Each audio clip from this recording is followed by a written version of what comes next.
Meu nome é Elizabeth. Sou filha de lavadeira, nascida num cantinho esquecido de Minas Gerais. Tenho 74 anos e achei que meus dias de susto já tinham ficado para trás.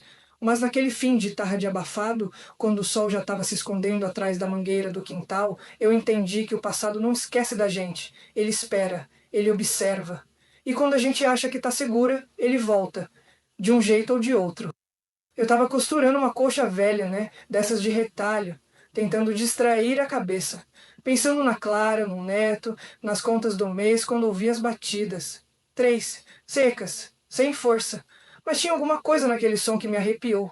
Levantei devagar, caminhei até a porta com aquele aperto no estômago que a gente sente quando algo não está certo. E quando abri, meu mundo virou do avesso.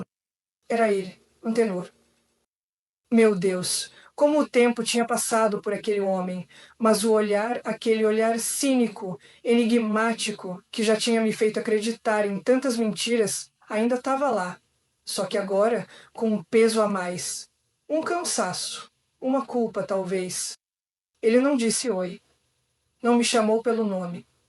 Só olhou nos meus olhos, segurando um envelope amassado nas mãos trêmulas e disse: Posso entrar?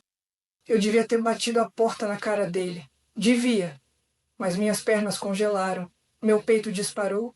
E antes que eu percebesse, ele já tinha atravessado a porta como quem volta para casa. Como se tivesse esse direito. Sentou na cadeira de vime da sala, onde meu neto gosta de brincar com os carrinhos. E ficou ali, olhando em volta. Como se estivesse revendo os escombros do que ele mesmo destruiu. Eu tô morrendo, Elizabeth. Foi isso que ele disse. Com uma voz que parecia vento fraco, quase sumindo no ar. Morrendo. Eu ri por dentro, acredita? Um riso seco, nervoso, escondido entre a dor e o alívio. Morrendo? Justo ele? Tão invencível, tão dono do mundo, tão cruel. A vida às vezes dá voltas que nem novela daquelas de cortar o coração. Ele abriu o envelope, me mostrou os papéis, exames, laudos médicos que eu nem quis ler direito. Câncer, no fígado, terminal. Disse que tinha poucos meses e que não sabia para onde ir, que não tinha ninguém, que só pensou em mim e na filha. Na Claire.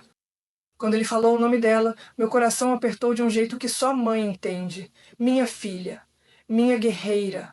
Aquela menina que cresceu sem pai, mas com dignidade, que um dia teve a coragem de ir atrás dele e voltou chorando como uma criança ferida. E agora ele queria vê-la? Você tem coragem, Antenor? Depois de tudo que fez comigo? Com ela? Ele baixou a cabeça. Pela primeira vez, vi vergonha naquele rosto. Ou seria só encenação? Vai saber. Com esse tipo de homem, até o arrependimento tem máscara. Na minha cabeça, tudo voltou como um vendaval. Os gritos, os empurrões, as noites trancada com a barriga pesada de uma filha que ele não quis. A dor de esconder hematomas com maquiagem barata, o medo constante, o pavor. Eu não era mais aquela mulher, mas as lembranças ainda moravam nas minhas entranhas. E sabe o que é pior? Uma parte de mim se questionou. Uma parte pequena, lá no fundo, quase imperceptível, quis saber se ele estava mesmo arrependido. Se o tempo, a doença, o abandono tinham feito ele mudar. E eu me odiei por isso, por ainda sentir, por ainda vacilar, por ainda querer entender um homem que me destruiu em pedaços. E você já passou por isso? Já teve que encarar quem te machucou como se fosse só mais um ser humano doente? Me conta aqui nos comentários. E se essa história está mexendo contigo, deixa seu like, se inscreve no canal, ativa o sininho e compartilha esse vídeo com alguém que precisa ouvir, porque tem feridas que a gente acha que sararam, mas basta uma batida na porta para tudo reabrir. Eu olhei para ele e perguntei com frieza: Você quer ver a Clara para quê, Antenor? Ele respirou fundo, os olhos marejados, para pedir perdão antes que seja tarde. E foi aí, bem ali, que ele disse uma coisa que me desmontou por dentro. A verdade, meu filho, é que naquela noite eu não dormi. Fiquei sentada no sofá no escuro, olhando para o nada, ouvindo o tic-tac do relógio como se fosse o coração do tempo batendo contra minha testa. E uma pergunta martelando: será que eu tinha o direito de negar isso a ele? Ou pior, à minha filha? Ele dormiu na cadeira, aquela mesma onde já me deixou tantas vezes sentada, chorando, com o rosto doído e a alma em pedaços. Agora era ele quem tremia, tossia, gemia baixo, um homem murcho, desarmado. E eu não sabia mais se aquilo era justiça ou mais uma armadilha do destino. De manhã preparei café e fiquei olhando ele beber, em silêncio. Não perguntei nada, mas no fundo eu sabia. Aquele homem não tinha vindo para me pedir perdão. Ele queria se redimir com a filha. Só que redenção, meu bem, não se compra com o laudo médico. Fui até o quarto da Clara. Entrei devagar, como quem pisa em solo sagrado. Ela estava deitada, mexendo no celular, ainda de pijama. Clara, o seu pai está aqui. Ela regalou os olhos. Sentou na cama. Ele está doente, disse que quer te ver. Ela não disse nada. Levantou devagar. Trocou de roupa em silêncio. E me olhou com aquele mesmo olhar que tinha aos 15 anos, quando me perguntou quem era o pai dela. Um olhar de mulher, forte, mas cheio de perguntas. Ele estava sentado na sala, cabisbaixo, com o envelope no colo. Quando ela entrou, ele levantou.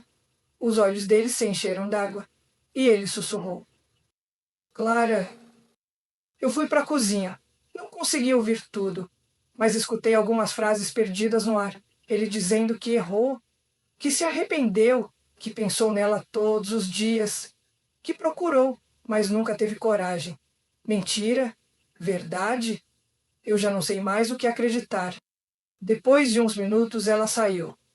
Passou por mim com o rosto fechado. Não disse nada.